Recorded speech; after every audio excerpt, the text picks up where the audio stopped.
I think, a super important part of the story. It's the best-selling piano album in history. So why doesn't Tinder work? So this is crazy.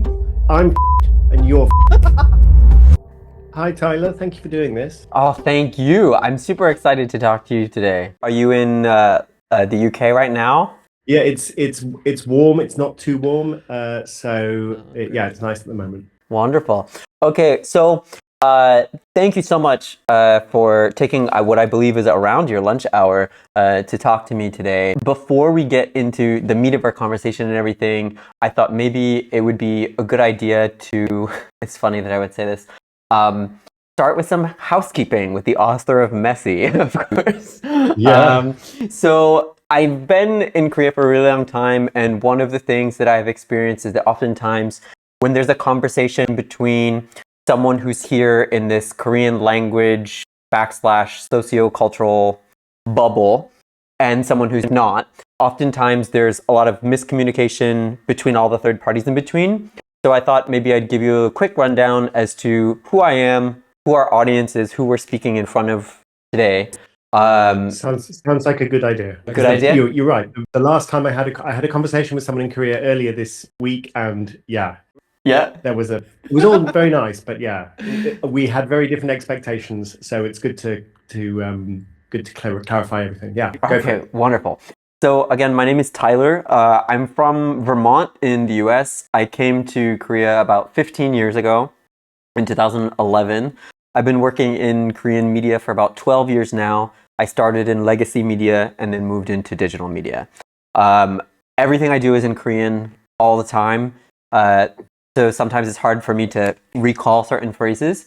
I started my first business here in 2017. It was basically market entry consulting for bio-based, very tech-based companies, research-based companies in Korea that are trying to get into clinical trials in Europe and the US.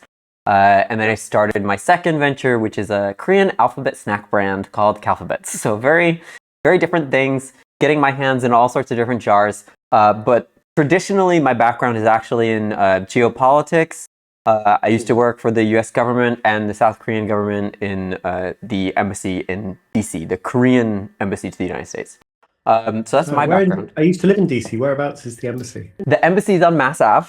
So I don't know. It's like if you just go up from DuPont. Near DuPont Circle or much very near DuPont Circle. Yeah, we would always have lunch in DuPont. Amazing. Yeah, I used to live just on 14th and P. Ah, okay. So and I worked at the World Bank for a couple of years. Oh yeah, similar stomping grounds then. Yeah, good times. I mean, it's a long time ago. My daughter was born there, and my daughter is now 22. So it was a distance ago, but it was good times. Yes, the world has changed a lot in that time. So a little bit about our audience. Our audience is basically 100% Korean. About 8% of the people who watch our content, they live abroad, so they speak some English. The remainder of these people, they're very intellectually inclined, they're very globally curious. They don't speak that much English. So they're coming from a very heavy Korean sociocultural cognitive space. But they're very, very curious about other ways of doing things. One of their main things that they're looking for and the reasons why they're watching content that I do is because they want to connect the macro changes that are happening around them in the world to their micro orientation, right? So how is the geopolitical system changing? How is the global economy changing? What does new technology mean for me? This is their prerogative. So in that sense, I think a lot of what you talk about and the mental space that Koreans are typically approaching this from, this is really perfect. I think Messy is a really good message for Korea. How familiar are you with sort of the cultural mindset or the social mindset in South Korea? I think I can make a number of ill-founded assumptions, but I think they would all be generalizations, and they probably overgeneralizations and mistakes. Okay. So let's assume I don't know anything. Okay. Well, it's hard to, obviously pack that down into a few words, but so basically lots of power distance in Korea, lots of uncertainty avoidance everywhere, not a lot of liking risk. And that's on a personal level, on a systemic level. But at the same time, really, really high levels of AI adoption here in personal life and also institutionally. There's a big mismatch between the education system and what is needed from human capital reality-wise. There's also a burgeoning demographic problem here where we have basically a 0.8 birth rate, and people actually talk about this. This is extraordinary. The civilizational. I mean, everywhere has it, but Korea is the most extreme anywhere in the world, is my understanding. Yes. So it's a combination of these things. Plus, on top of that, you have, at least in South Korea, this very big question of where the world is going. And they have this phrase here, the shrimp between two whales. So this idea of US PRC, hegemonic systemic warfare, splitting the global system into two. Where does Korea put themselves on this line? These are all very big macro things that are combining to create fundamental questions for our audience. So that's just a little bit of context. Just to start things off, in the way that you start the book as well, can you just tell me the story of the unplayable piano? So this story begins in 1975, late January. And you can imagine this enormous auditorium and a young woman walking out on stage and gazing out there. She's just 17 years old, Berta Brandes.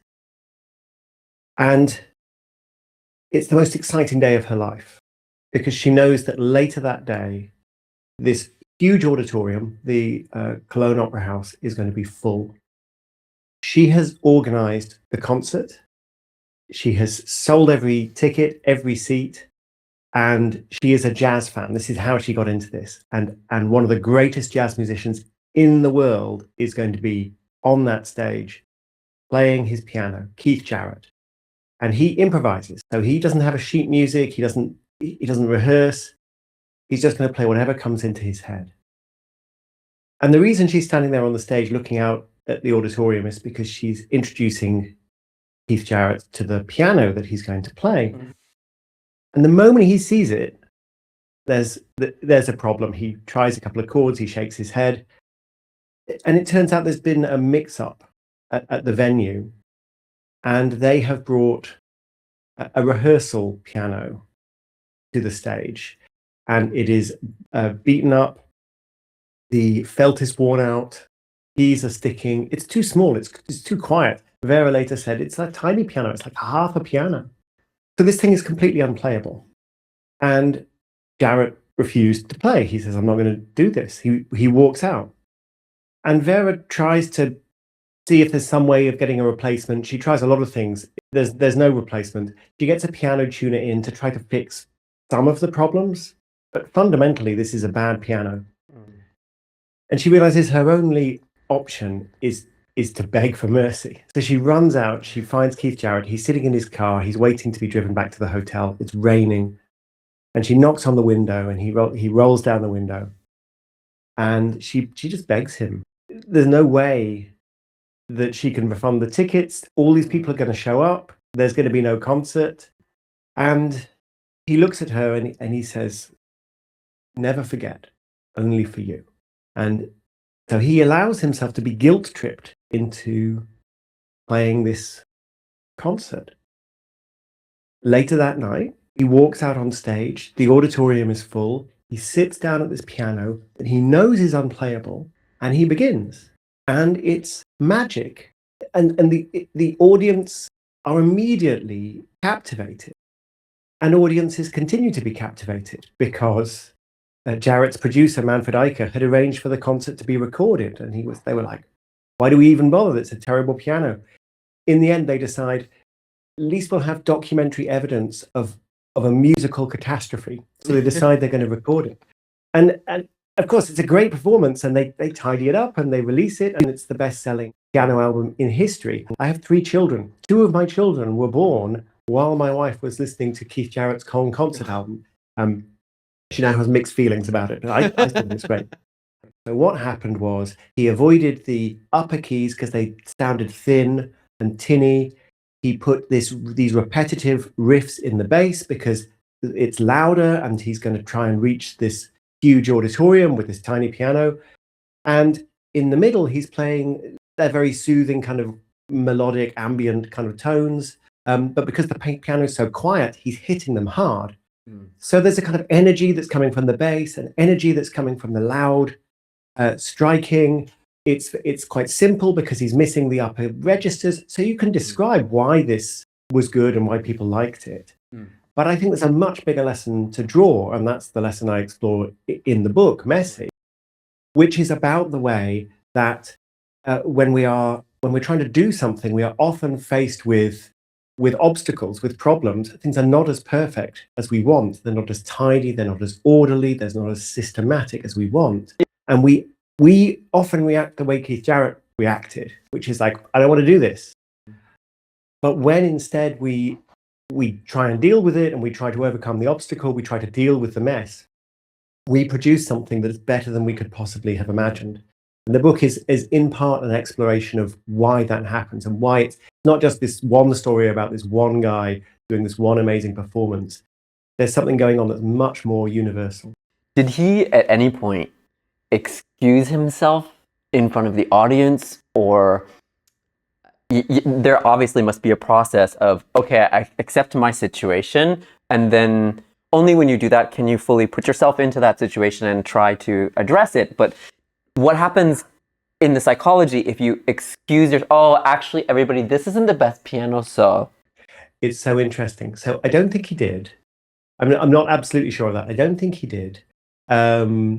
It's not a good idea. Often when you're apologizing before you start, you're already everyone is now expecting, oh, this is not going to be very good. Yeah. So I think it's better to approach things with a bit of confidence. But what he did do was he started with a musical joke. So in the opera house, there was this tone that they played, da, da, da, da. And that's how they indicate, okay, 5 minutes before the concert, da, da, da, da. 3 minutes before the concert, da, da, da. And the first notes of the concert, he plays that little chime. He copies it. And actually, if you listen really carefully, you can hear there's this quiet laughter. Everyone there is like, oh, yeah, okay. Yeah. He's kind of joking about the situation. Now, I think maybe he felt that the situation he was in was ridiculous. So maybe he was in the mood to make some jokes, but he let the piano tell the joke. And I don't think the audience felt that he was in any way apologizing or not willing to take responsibility for the situation. So it almost never occurred in the first place because he almost left. Yeah, well, he did leave, but she persuaded him to come back. She said to him, Keith, if you don't play, I'm fucked and you're fucked. So, and she's 17 years old. I mean, she's amazing. I love it. Amazing kid. Yeah, I mean, wow. She's the youngest concert promoter in Germany, and she's like, there's not enough jazz in my home city. I should organize some more jazz. So that is ballsy. Wow. Yeah, it really is. But I think ultimately he is a perfectionist. So Jarrett, sadly, he no longer plays.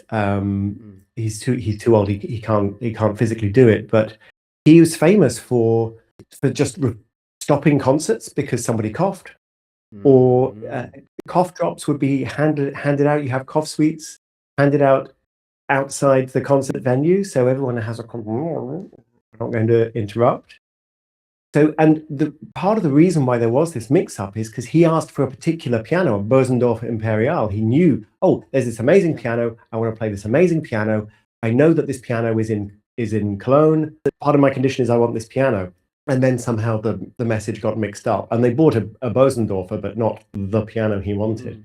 So he refused because he was a perfectionist. It's ironic, very, that someone who is so wants to control his setting produces this amazing moment at the point that he can't control it anymore. If I'm him and I have this massive career and I have all these systems in place for sort of ensuring my comfortable environment for practicing my art, then I'm confronted with something that is nowhere near what that looks like. Maybe there's frustration, maybe there's discomfort, but for a lot of people in that kind of situation, when you're confronted with an unplayable piano, according to what you've been thinking, fear will probably kick in. Yeah. So then... I mean, there must be some fear, right? There must be some fear because he is always playing without a safety net, right? He doesn't, I mean, of course he practices, but he doesn't rehearse a particular piece. He's not practicing a particular piece. So there's always that sense of risk. So in that way, he's very bold and experimental and a risk taker. But in another way, he's like, okay, I'm going to take these risks. I refuse to take these risks. This I can't control, but all of this I will not let go of. So it's interesting that then he's knocked sideways by this unexpected situation. So I can speculate on the psychology. This is just speculation, but I interviewed Brian Eno for the book. Brian Eno is a producer, composer, visual artist. He created ambient music. He's one of the first ambient musicians, but he's probably most famous for being a producer for bands such as Coldplay and Devo and U2, and most famously of all, David Bowie. So, and a huge variety of other artists. He's worked with lots and lots of people, and he's very thoughtful about what he's doing. And what he said to me is Tim, the friend of creative work is alertness, and the enemy of creative work is boredom. You think, well, we don't like to be bored, right? We want to be interested. But in a weird way, we do like to be bored, because so often we seek comfortable situations, familiar situations. You know, some people more than others. But I know, like, I like to go to a particular cafe, and I have my seat. You know, this is my favorite seat to sit, and I have my routines. And in a weird way, I'm boring myself, aren't I? Because I'm seeking out the familiar. I don't want to kind of have to solve some new situation, go to some new place. If I do go to the new place, I am stimulating my creativity in a different way. Even if it's quite a small way, it makes a difference. And so Eno is saying you need to get out of that comfortable space, that boring space, and stop boring yourself and find something interesting. And when you think about the alertness, I'm sure Keith Jarrett was always alert, like if he's on stage playing in front of people and he's improvising. But think about how switched on he must have been that night. How focused. He knows some of these keys don't even work. Yeah, he's having to make these extra plans about how he's going to avoid these particular situations. So that's part of it. And the other part is it's a forced experimentation. This is kind of a formal notion for the forced experimentation effect, where you have a particular solution in mind that you go to over and over again. This is how we solve a problem. I'm an expert. I'm familiar with it. This is what I do. And then it's blocked. And then you have to find something else. He could have played the way he played on any piano at any time. There's nothing magic about this piano. He could always have done that. He could always have found those notes, found that rhythm, gone for the middle notes, avoided the high notes, gone for the bass riffs. But he never had to. And so he would do it in his way, and his improvisations tend to be very complex, very sophisticated. And in a way, forcing him to simplify made a more appealing piece of music. And that forced experimentation is it's anyone who does design thinking, any designer will say, you think of how to solve the problem, and then you put that to one side, and you force yourself to solve the problem a second way, and then you force yourself to solve the problem a third way. Because it's only when you start doing that you really start to explore different possibilities. So the idea that there's a moment of acceptance of this situation, and this idea that Keith Jarrett, played this sound that was almost joking or a sense of humor in this situation. Is there an element of play that enables people to accept going beyond that comfort zone and engaging with forced experimentation? What do you think about that? So I love the question, and I think there could be and there should be, and I think there often isn't. So I still don't use these cards. I don't use them as much as I should, even having written a whole book about how brilliant all this stuff is. And in fact, the first time I used them was after I'd finished the book. Can you imagine? You've written a whole book about how useful this sort of creative disruption is, and you've interviewed Brian Eno, and Brian Eno has even given you a deck of his cards, and you got the cards, and you just finished the book. Like, I think that speaks to how difficult this can be. So I asked Eno, well, how often do you use the cards? And he says, oh, only when I get stuck.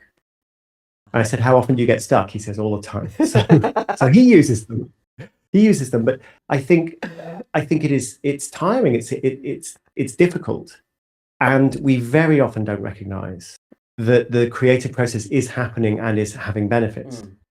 So, I mean, there were some, I think, really interesting examples of that. So one is an experiment that I describe in the book, conducted by Catherine Phillips and some colleagues of hers at Northwestern University in the United States. So they're psychologists, and the task they asked people to do was kind of a murder mystery. You've got a box, and it's got like, oh, someone's been killed, and here's 3 suspects, and here are some clues, here's witness statements, and you sort of go through everything and all the clues, and it's like a game. It's like a puzzle game. You have to figure out who committed the crime. So that's the task. If you give one person this box and 20 minutes, and you say, okay, figure it out, the success rate is about 45%, which is not great. These are difficult tasks. Remember, it's multiple choice. There's 3 suspects. So a chimpanzee has a success rate of 33%. So the human, 45%. Okay. So then the question is, why don't we have a group? We'll get a group to do it. And when Catherine Phillips gives this task to a group of 4 people, and they have 20 minutes, she asks them to try and solve the task.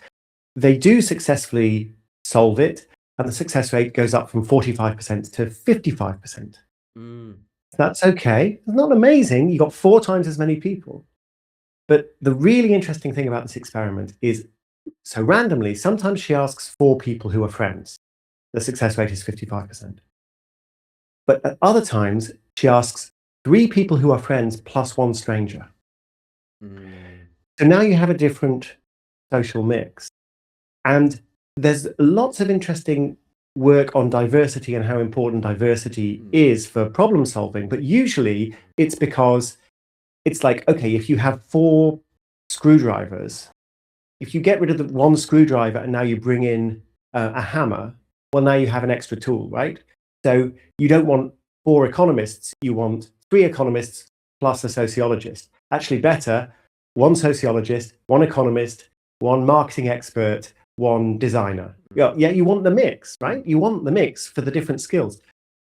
But in this case, there's no mix. They're all just students. They don't have any skills. So it's all she's doing is measuring social awkwardness. Instead of 4 friends, 3 friends, 1 stranger, difficult social situation. And the success rate went up from 55% to 75%. So there's a huge boost just by introducing social awkwardness into the situation. So this is crazy. But also, afterwards, she asks people, well, how did you feel about that?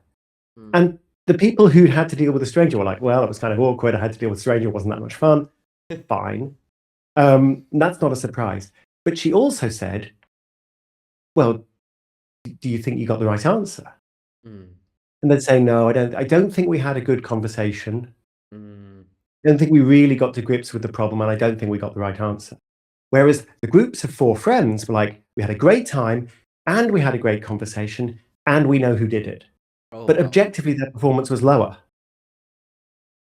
So this is really interesting, right? Because then you got this situation where we know how to solve problems, but if we use the solution, it makes us feel bad, and we think it's not working. So you've got a real problem there. And I think that's it's the same as Keith Jarrett walked away from the piano. I don't want to do this. Or Carlos Alomar saying these are stupid cards. I don't want to use these cards. Again and again, you've got this resistance. So I think that the play that you identify is really helpful, but it's hard to feel playful when you are feeling anxious or stressed. And whether you're anxious because the tool is broken, like the piano, whether you're anxious because you're being asked to do something you don't feel competent to do, like I'm going to ask Carlos Alomar to play the drums. You're feeling anxious because now I have to deal with this stranger. Daniel Kahneman, Nobel Prize-winning psychologist, said that often when you're trying to solve a difficult problem, often your brain swaps the problem and solves an easy problem, and you don't notice that you haven't actually solved the real problem. And I think this is going on in the case of the murder mystery. The question, did we get the right answer? That's quite a difficult question to answer. It's a metacognitive process of like, how good was our discussion? How good was our problem solving? Your kind of insight. It's really hard to know. But what's really easy to know is, did I feel comfortable or not? Like, was it a nice chat or was it hard? And so what happens is people go, well, I felt good, so I guess we did a good job. Or I felt uncomfortable, and therefore I guess we did a bad job. But that's, of course, that's absolutely not what's happening. Can you tell me about Building 20 and what is Building 20? Why does it seem to work? And what could Korea do to allow for more Building 20 type environments? Yeah, I think it's such an interesting question because it gets to the point that sometimes the mess is not the cause of the creativity. The mess is a symptom of the conditions that are producing the creativity. Ooh. Sometimes people misread the book as saying, oh, you should be more messy because then you'll be more creative. I'm not saying that. I mean, there are examples like Keith Jarrett. Maybe you could say that's messiness that makes you more creative. But very often it's like, no, you should be creative and recognize that the creativity is going to make a mess. So with Building 20, sometimes called the Plywood Palace, it's built in MIT, built in an afternoon, or it was so quick. During the war, MIT needed more space, and they put a lot of really expert physicists, and they were working on radar. I don't know, something like nine of these guys got Nobel Prizes in physics at some stage. So there's not a surprise. Okay, so it's just a shed, 2-story or 3-story shed. It's a big, flat, ugly building, too hot in the summer, too cold in the winter. Everything smells of sawdust. But they create something brilliant because they're brilliant people, and it's a war. There's a war on. So like, okay, fine, no surprise, really. But then after the war, they initially promised to knock it down at the end of the war, but then they were like, well, after the war, the American government introduced a law that said anybody coming back from the army, we'll support them to go to university. And so all of these young men start going to university, so that all the universities expand. So suddenly MIT are like, well, we can't knock this thing down. We're trying to take more students. So they keep it there, and then keep it there all the way through to the 1990s. And it's just this temporary structure. And so many amazing things happen there. For example, the very famous photographs of the high-speed photographs of the bullet passing through the apple and the apple exploding. The first super high-speed photography that took place in Building 20. One of the first anechoic chambers where you go in and there's so much acoustic damping, you can't hear anything. If you pop a balloon, it just goes, there's nothing. Because all the sound that would be reflected back just dissipates. And John Cage, the minimalist composer, went into an anechoic chamber. It's supposed to be this totally silent space, and he realized he could still hear something. And he realized what he could hear was his own blood pumping through his ears.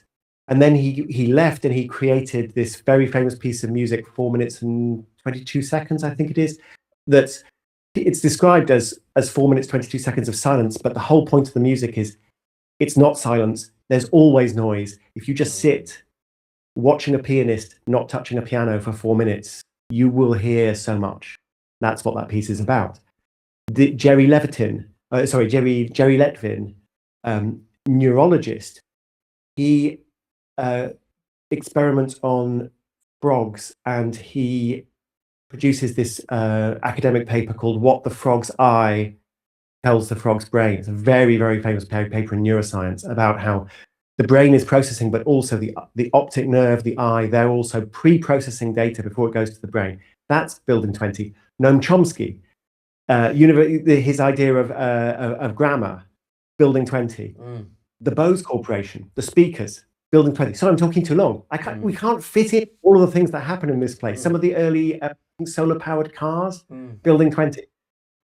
It's all going on there. And so the question is why? Well, the MIT Model Railway Club, which becomes the incubator for the hacker movement. So they're setting up like train sets, and then they're trying to program the train sets, and they're using primitive transistors, and so a lot of the hacker movement starts there in that building. On and on and on. It's amazing. So what's going on?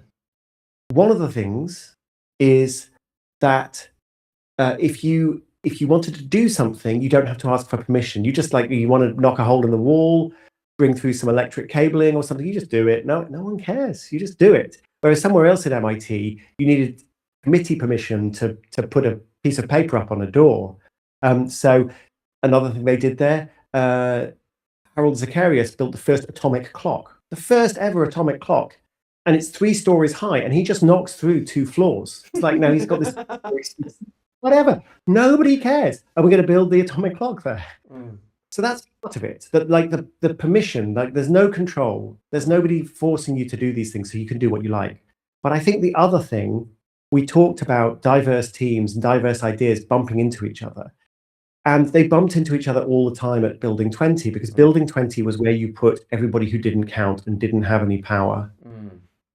Anybody doing something new, anybody doing something weird, you just stick them in Building 20. All the high profile, the prestigious projects, English literature and law and the nuclear physics, all the stuff that's already established, it's got its own spaces. Anything that's new and nobody knows what's going on, you stick it in Building 20. So that it's the combination of ideas, it's the permission, and it's also just the recognition that it doesn't need to be tidy, right? It does not matter because you're being creative. And so that's I think a super important part of this story. Again, the first story about Keith Jarrett, someone who has this incredible career and all these, as a perfectionist, ways of going about the way that he does things, and then encounters this unplayable piano. It's like Korea has that impressive career. They have all of those ways of tidying up their process for an amazing output that they're still really good at. But now we're facing a fast-changing environment, and there's a question, I guess, that Korea is facing is, what are you going to do? Are you going to play the unplayable piano or not? So this is what I see happening. I mean, Keith Jarrett didn't decide by himself, right? He was pushed into it. Carlos Alomar was pushed into it. It happens a lot that you find yourself forced to do these things because that is the world you find yourself in. I used to, so the book was published in English 10 years ago, and I used to go around giving talks saying, oh, you need to embrace disruption. And then I stopped doing that because I was like, we've had so much global upheaval, new technology, COVID, politics, everything. You're just like, I don't need to tell you to embrace disruption. Disruption is coming. So just kind of like, just notice it. You don't need to create it, but just notice it and see if you can take advantage. That's a really good point. Messi came out quite a long time ago for the Anglophone world, but the message, I feel, is even more important for cultures like Korea. And when I say culture, I don't mean, like making kimchi or things. I mean like the cognitive cultural environment. I think it's just extremely relevant for Korea right now. And it is really at a point, from my personal opinion, of choice. Because what you see here is you see young people who are in their 20s and 30s, and they know that the disruption is coming. But they have grown up in a system that has not prepared them for feeling like it's okay to play that unplayable piano. They've been in a completely opposite direction, and still the institutional momentum is in that tidy mind space. So many young people choose to leave. The people who want to play that piano, who want that Building 20 type space, they choose to leave.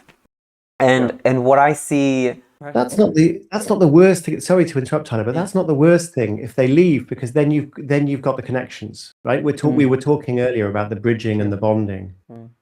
So if some people leave, then Korea has stronger connections with the expat community. So I mean, it's a symptom of a problem, but it's also possibly the solution to the problem. But that's also with the potential that they come back, or that they bring that back somehow, or they bring Korea with them somehow, which I really do hope would happen. But there's also like a lot of other people who are in a different generation, you know, people who are here, people who have young children.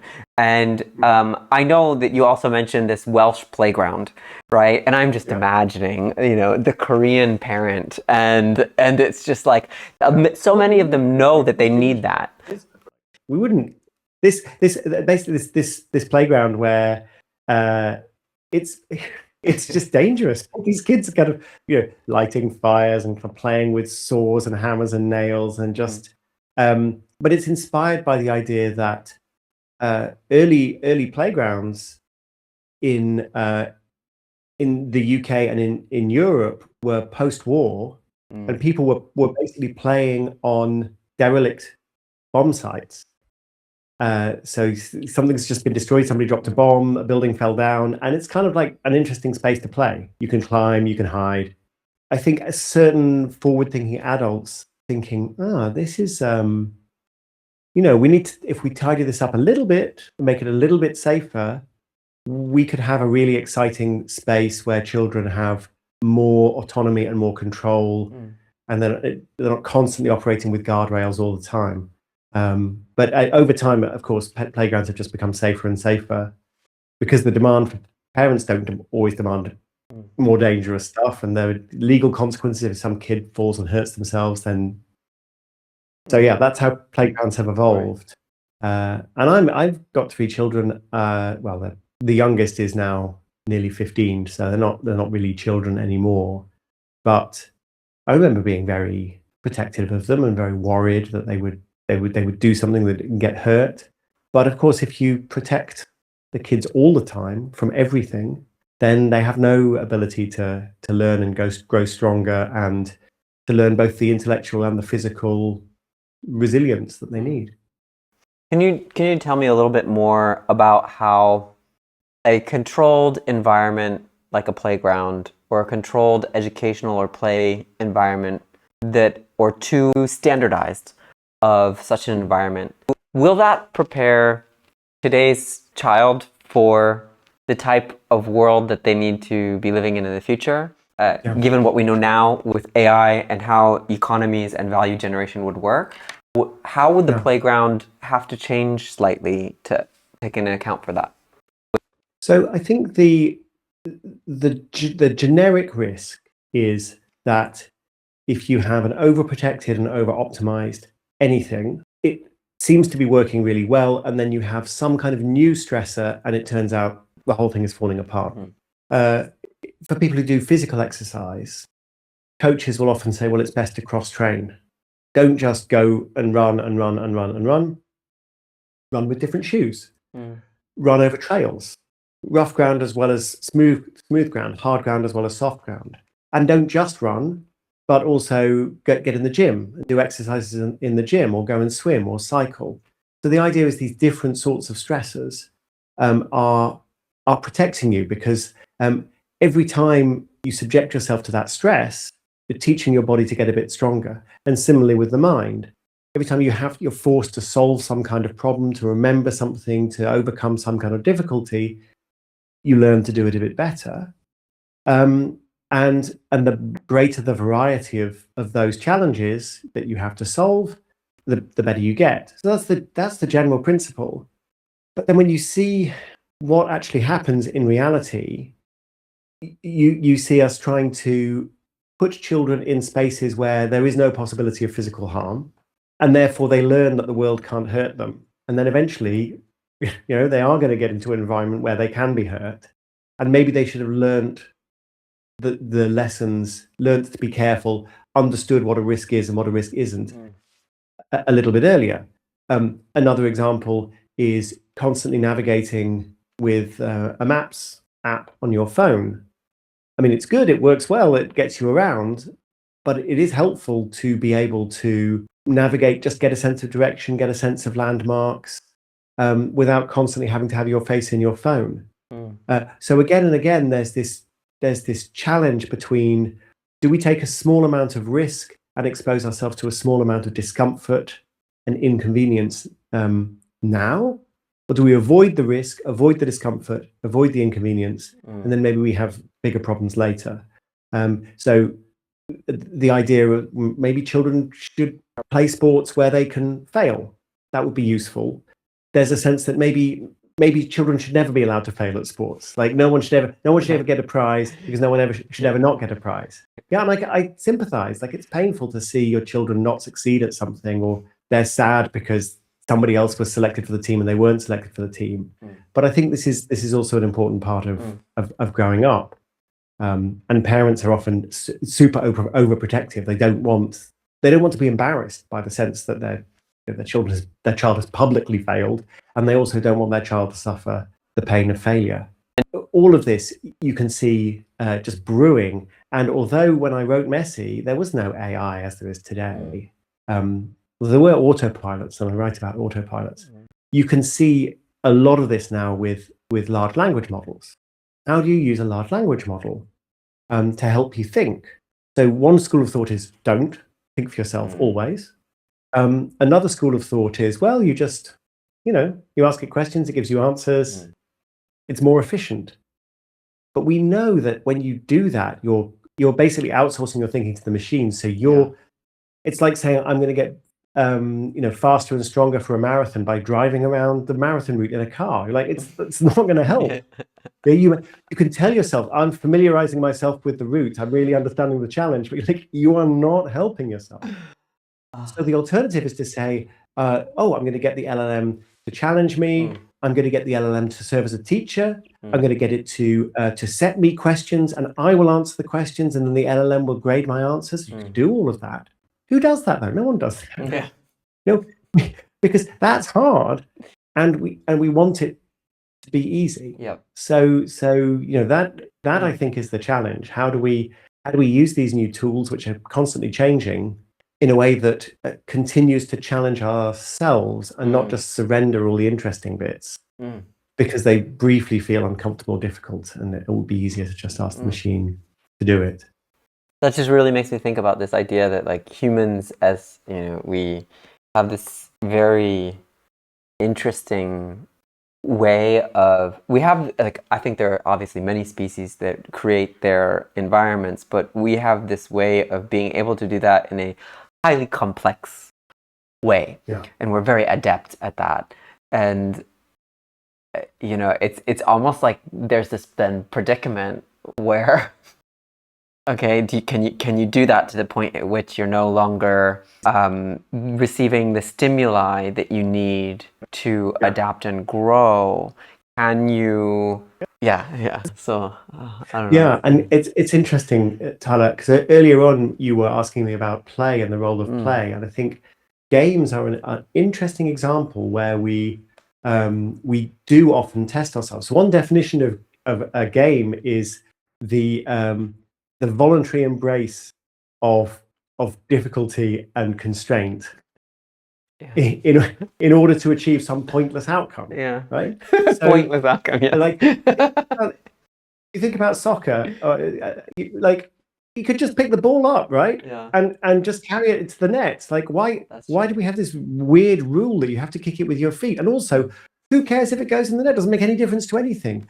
But we accept, okay, these are the rules of the game. And why do we accept that these are the rules of the game? Because it's really fun. But we would, when you think about cross-training or subjecting your body to physical stress, the moment you play a physical game, like a competitive game, or you're trying to beat your time over a 5K or whatever, suddenly you're pushing yourself, you're pushing your body, you're stressing your body in a good way, and the play makes it easier, I think. And it's worth exploring other circumstances where that might be the case.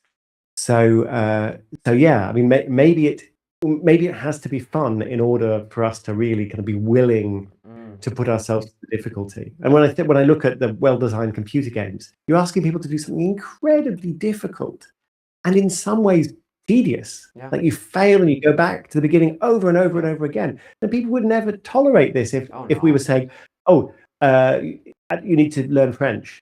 We're going to give you this French test over and over again, and you will fail over and over again. But when it's packaged as a game, then suddenly people are willing to subject themselves to this stress. Oh, this is all like so incredibly amazing. I have like a bunch of other things that I also wanted to talk to you about, and I know we don't have like tons and tons of time left, so I'm debating in my head as to like which direction to go into. But I do, so I'm going to try to get at two more things before we close.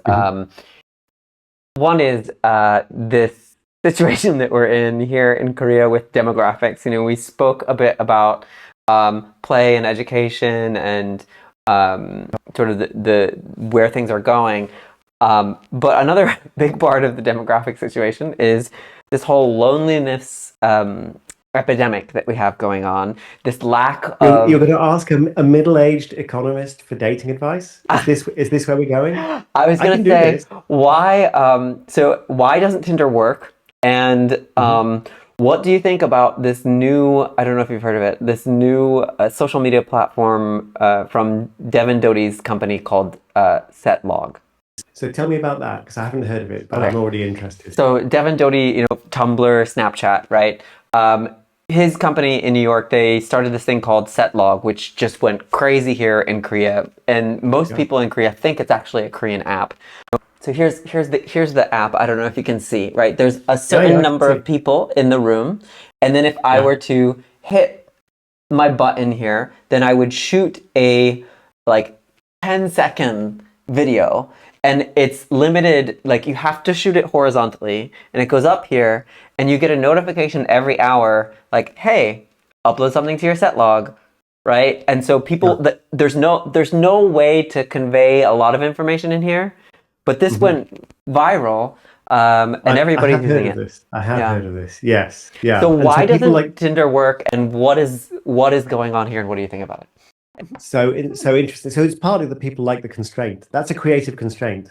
Like you got to do it now. It's got to be like this. It's got to be 10 seconds. Yeah. There was a moment where Twitter was like this as well.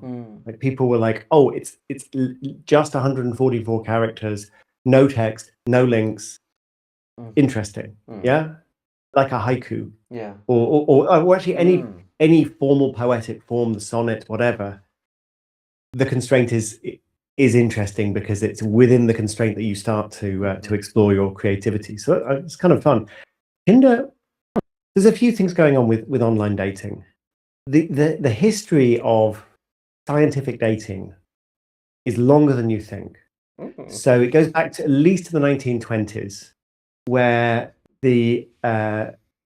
one of the journals, I forget which one, but one of the science magazines presented something called the Schwigmograph, which was basically a kind of a pulsometer.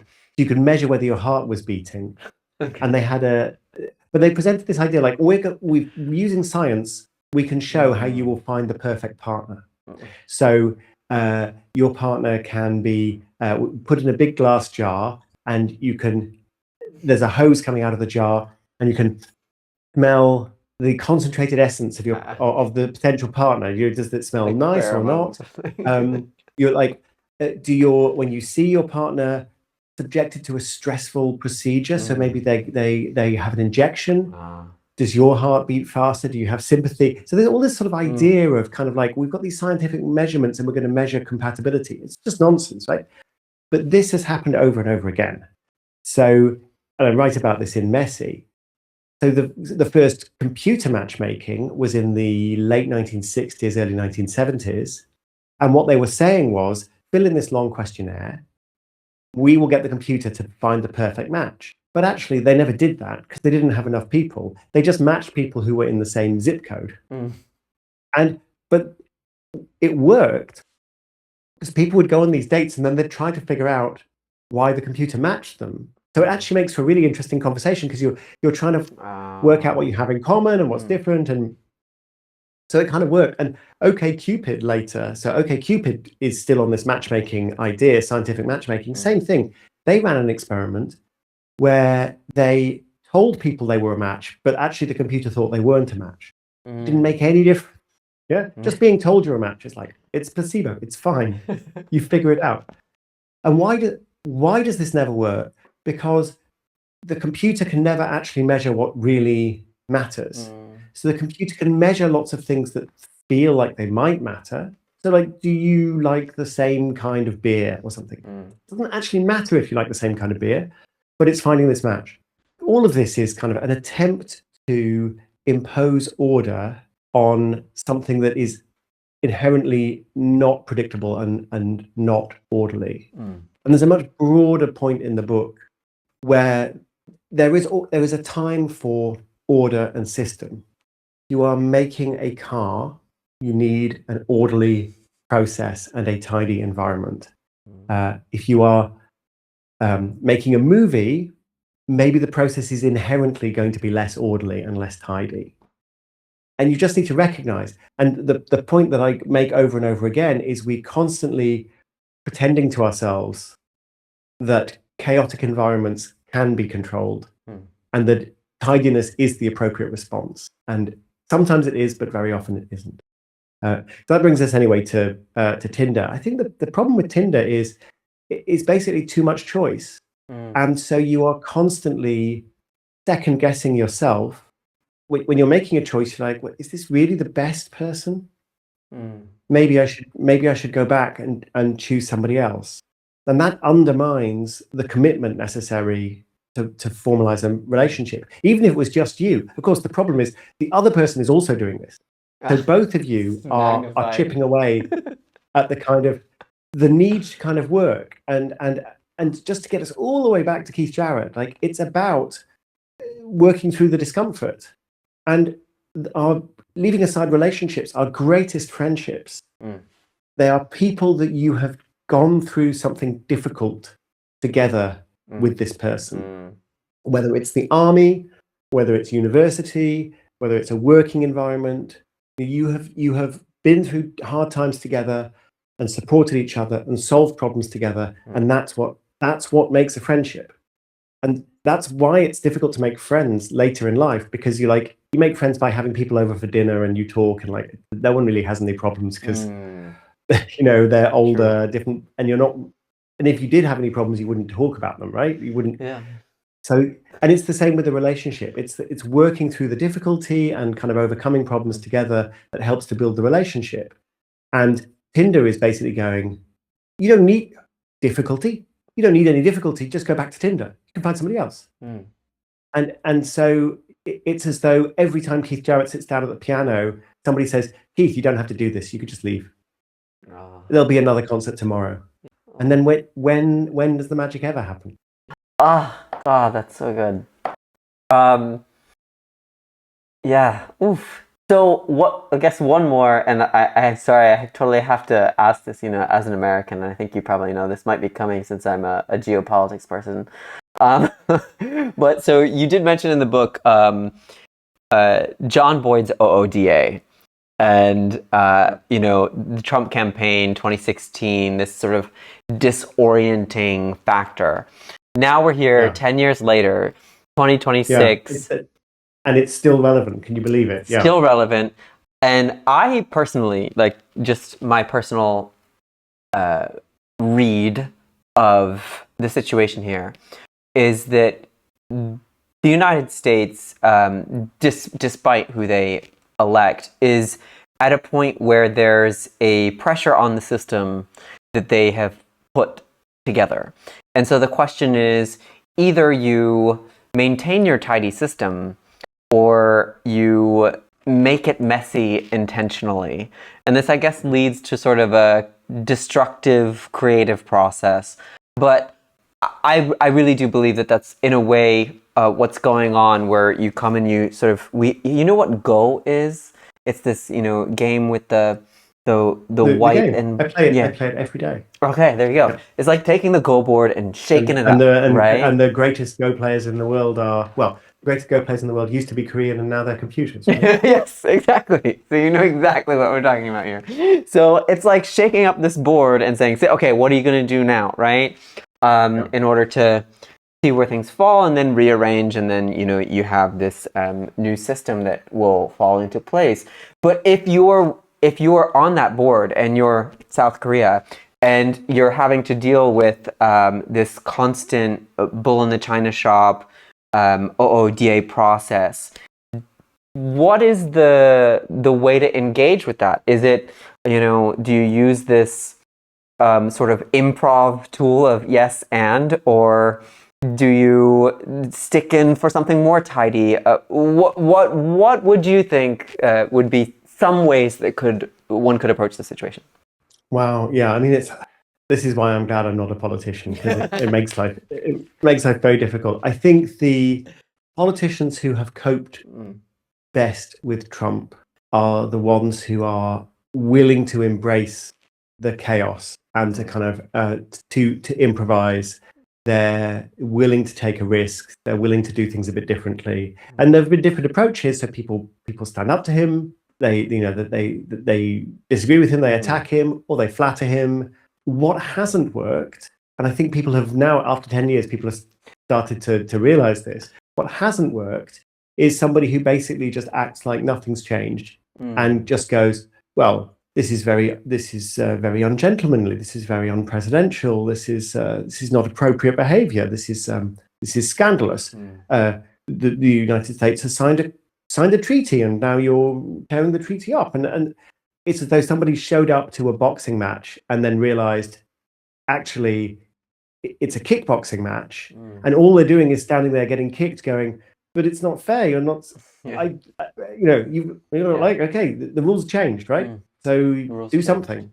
Yeah, do something like leave, or pull a gun or something, right? Yeah, but you've got to recognize that you're not playing the game you thought you were playing. And the most successful politicians have been the ones who've done that. I mean, I would not pretend it's easy, and it's not easy for the United States either. And I think what's being tested right now is this idea of this is a system that has, I would suggest, has not been subjected to many real stressors for several decades. Yes. Okay, there's the Civil War, there's the Civil Rights Movement, maybe Vietnam, the Second World War, the early Cold War, but really,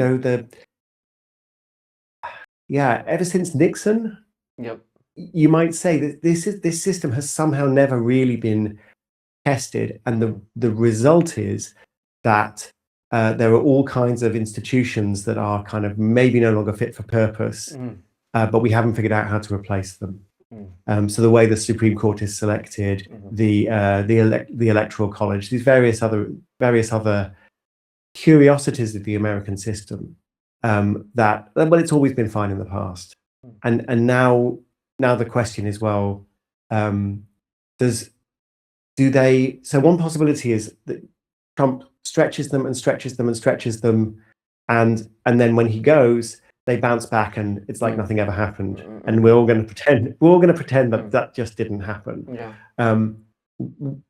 Another risk is Trump stretches them and they just break, and then we're really in trouble, because the US has been just the anchor of the entire global system for so long.